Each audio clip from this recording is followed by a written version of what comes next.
Kilalanin naman natin ngayon ang isa sa mga bagong senador, si Senator-elect Joel Villanueva ng Liberal Party. Magandang umaga po, Senator Good morning, Villanueva. Sir Howie. Senator-elect. Sa lahat po ng ating televiewers, mapagpalang umaga sa atin lahat. Okay, ikaw ay isa sa mga sorpresa nitong eleksyon na to, no? I mean, tuwing eleksyon na may lumalabas na sorpresa nga. Yung mga hindi lumabas sa surveys, no? Cinderella story daw. Oh, exactly. Noong 2013, si Grace po, no? Nobody expected her to be the top notcher. Now you're number 2 when the latest pulse survey, I think, showed you at between 5 to 12. Yes. No? Pero ikaw ba na sorpresa? Definitely. Definitely overwhelming at ito po'y higit pa doon sa aking pinangarap at ipinanalangin. And that's why I'm very thankful, very honored. Higit sa lahat, very humbling experience sa atin na makakuha ng 18,459,222 votes. Para po sa akin, ito'y napakalaking responsibilidad na iniatang sa aking balikat. At gusto kong sabihin na maraming salamat at hindi ko po kayo bibiguin.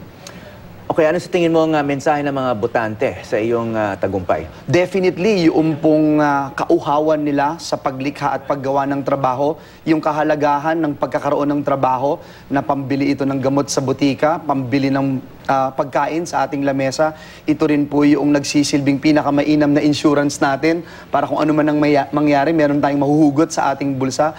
Ito po yung nagbibigay ng peace and order kasi kung walang tambay at may trabaho, wala pong gustong mag-drugs, walang gustong magnakaw, walang gustong manakit ng kapwa. Ito po yung mensahe na nakuha ko po at dahil po dyan tayo magdo-double time at dahil meron na po kayong empleyado doon sa Senado, gusto ko pong sabihin na hindi ako magdadalawang isip na mag-overtime at ang target ko ngayon, Sir Howie, maging Employee of the Month, buwan-buwan. Okay, nabanggit mo nga yung trabaho, isang mensahe nga ng mga botante para sa iyo, no? Pero yung isang batikos kasi doon sa Aquino administration, bagamat mataas nga yung economic growth, maganda yung ibang numbers, yung GDP, etc., no? May tinatawag daw na jobless growth, no? So you mentioned nga na isa sa mga pinagmamalaki mo, you help create employment, no? But do you think that's a legitimate criticism ng nitong Aquino administration? There's been growth, but it's been generally jobless growth. Actually, Sir Howie, 6.9% GDP growth, yung sa tech-voc sector from 28% employment rate to 72% employment rate. Numbers don't lie. But I still believe na yung unemployment rate natin, kahit na pinakamababa the past 10 years, if you compare it to other countries, siguro yun yung dahilan bakit parang, uy, medyo mataas pa rin. There's always room for improvement and I believe with all of my heart, no, even the fact na tayo dating kalihim ng TESDA, kaya pa nating i-improve ito at kaya pa nating gawan ng paraan para mas dumami pa yung trabaho. And siguro yung mandate na ibinigay sa akin is a living testimony talaga ako ngayon na ito yung gusto ng ating mga kababayan. So what could you do as a senator? Well, one, I wanted to push for the institutionalization of whatever I've started in TESDA, yung mas malawak na programa, makarating sa far-flung areas, yung ating mga community-based training programs, yung budgetary reforms na we wanted na even every barangay in the country would be able to have that mechanism to create jobs. And then yung PQF, kanina, ang ganda nung binanggit niyo po kaninang report na mismo ang presumptive president wanted to continue the K-12 program. But it's not just it, no? Ang laki ho ng room for improvement ng ating buong educational curriculums at system at nandiyan po yung Philippine Qualifications Framework. Yan yung gusto kong ituloy at with the international alignments, MRAs, yung mga mutual recognition arrangements, mas magiging handa tayo sa ASEAN integration at doon sa pagpapakita ng husay at galing ng mga Pilipino sa iba't ibang bansa, mas magkakaroon tayo ng advantage. Okay, nabanggit mo yung ating presumptive president. We're also calling him the incoming presidency, Rodrigo Yes. Duterte. Ano?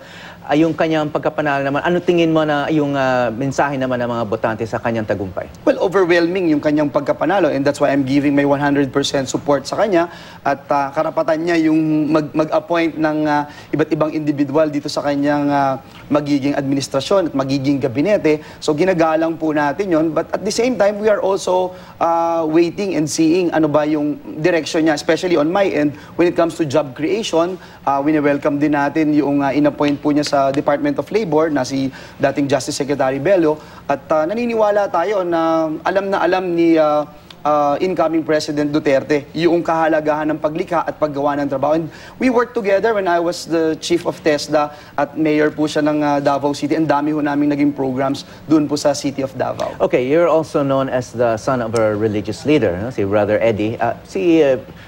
incoming President Duterte has been quite critical of religion and religious leaders. I mean, ano sa tingin mo dito sa kanyang mga pahayag, no, about religion? He's taking on the church. Alam mo, Sir Howie, I give so much respect dun sa ating mga kababayan, lalong-lalo na sa ating incoming president.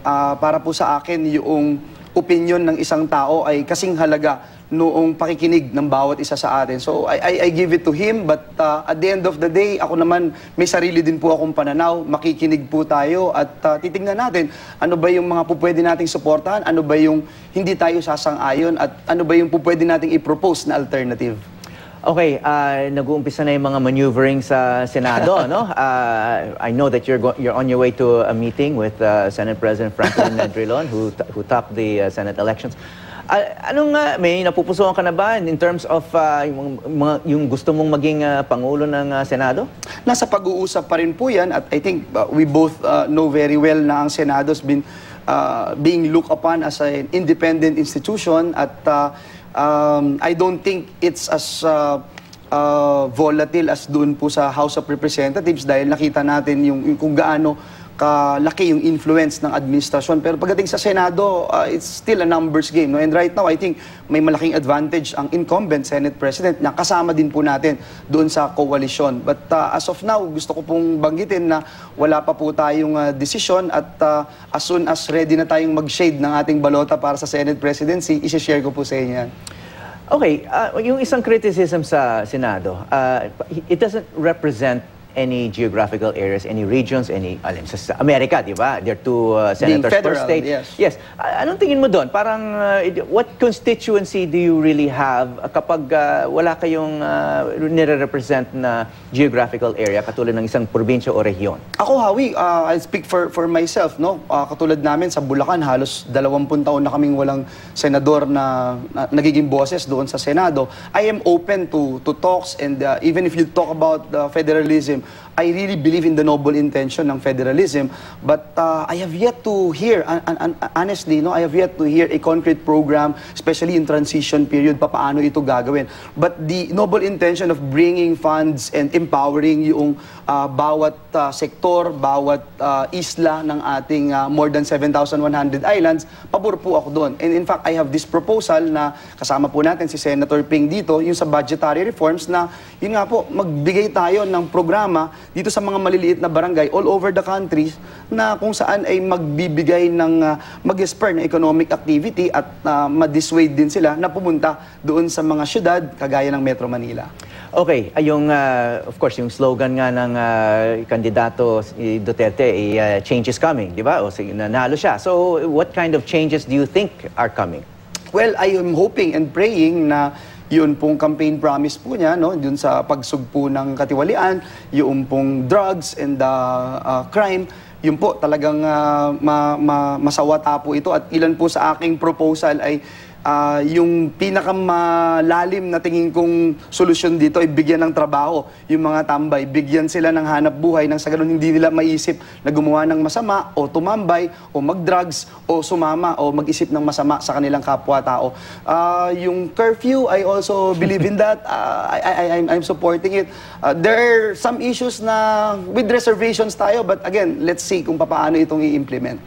Yung naman, death penalty, yung isang paraan niya para i-reduce o takutin yung mga would-be criminals. Ito ba isang ayon ka? Alam mo, Sir Howie, nagugulat yung iba pag sinasabi kong I am for death penalty, especially for heinous crimes. Yung rape, mga karumal-dumal na krimen. Kaya nga sinabing karumal-dumal, dapat talaga bigyan ng karampatang parusa yan. Ngunit ang aking napakatinding reservation ay yung ating justice system. Kung hindi ito maayos, at nakikita natin sa ngayon, hindi handa ang ating justice system. So having said that, I will not support any move na ibalik ito unless meron tayong maayos na justice system. Unless overwhelming yung ebidensya na talagang yung karumal-dumal na krimen ginawa ng isang taong ito, I have no objection na mag-undergo ito ng death penalty. Okay, pero on condition na maayos nga yung judicial system natin, which may not happen in our lifetime, no? So in effect, you're not in favor of death penalty. But if there are cases, for example, Sir Howie, na talagang overwhelming, nandyan yung DNA report, nandyan yung CCTV, kitang-kita na siya yung gumawa nito at talagang dapat siyang parusahan, I have no problems with that.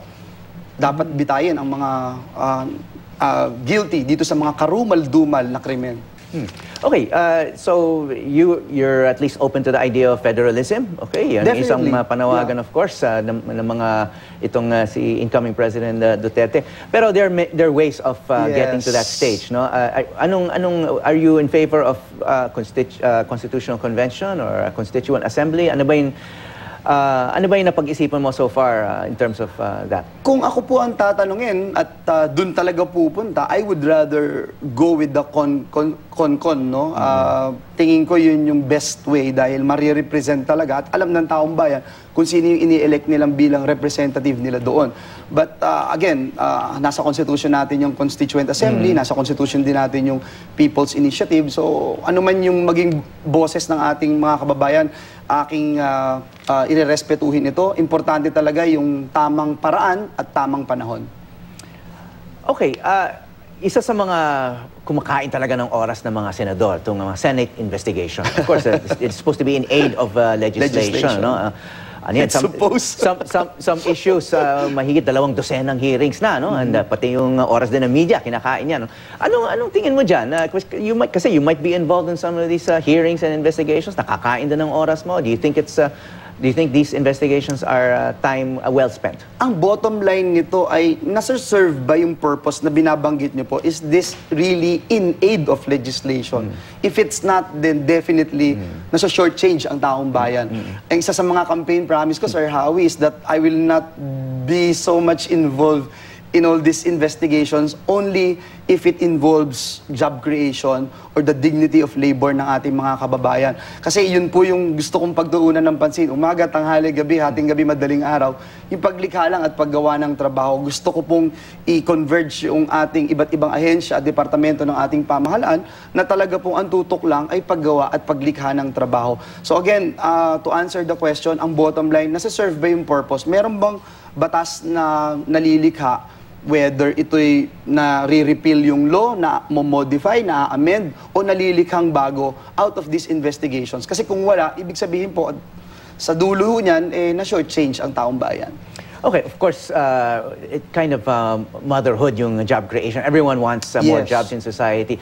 Pero may mga tao... Importante yung ways, importante yung paraan paano gawin po yun. Of course, and at the same time, may mga tao talaga hindi makapagtrabaho tulad ng mga nanay na maraming anak. So, yung may programa yung gobyerno, yung conditional cash transfer, no? I'm sure you're aware of that. Would you be in favor of continuing that? Definitely, sir. At tingin ko po, napakalaking bagay kung mako-converge natin ng iba't ibang ahensya ng pamahalaan na ang tutok lang ho talaga ay paglikha at paggawa ng trabaho. Ilan po sa ating innovations na ginawa doon sa TESDA, yung pagkakaroon ng TESDA online program. About 600,000 registered users na po yan. Yung pong community-based training program para hindi na po sila aalis ng kanilang bahay, masisave po nila yung expenses nila sa pag-travel, pati yung allowance nila sa food, etc. Dahil nasa labas lang ho ng bahay nila kung saan sila pwedeng bigyan ng kaalaman at kasanayan. Nandyan din po yung pagbibigay ng toolkits. Pagkatapos mag-aral, meron kang welding machine and right away sa iyong kapitbahay, pwede ka nang kumita. Ilan lamang po yan sa mga programa na nais nating ipatupad at palakihin pa sa pagdating ng panahon po na tayo ay maging boses ninyo doon sa Senado.